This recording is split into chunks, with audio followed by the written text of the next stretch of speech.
देखो तुम वहाँ जाके मुझे कॉल तो करोगे ना, वादा करो मुझसे। तुम पागल हो गई हो। हर रोज नहीं, हर घंटे कॉल करूंगा। जब सब लोग एक घर में अपनी मर्जी से रह सकते हैं तो फिर वो दोनों क्यों नहीं रह सकते? अब तुम्हें डरने की जरूरत नहीं, सब ठीक हो जाएगा। मैं तुम लोगों से ऐसा बदला लूंगा कि तुम्हें अपने पैदा होने पे पछतावा होगा। मुझे नहीं मालूम कि वो क्यों तलाक ले रहे हैं।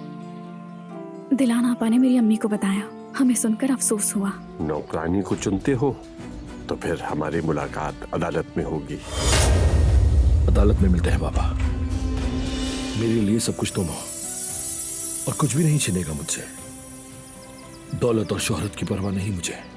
वो सिर्फ मेरे लिए सब कुछ कर रहा है, लेकिन बगैर पैसों के वो गुजारा कैसे करेगा, कैसे जिंदा रहेगा?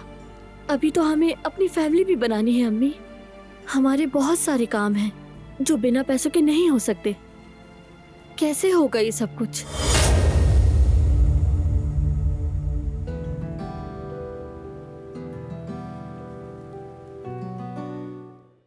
वो कहानियाँ अधूरी जो न हो सकेगी पूरी, उन्हें मैं भी क्यों सुनाऊं, उन्हें तुम भी क्यों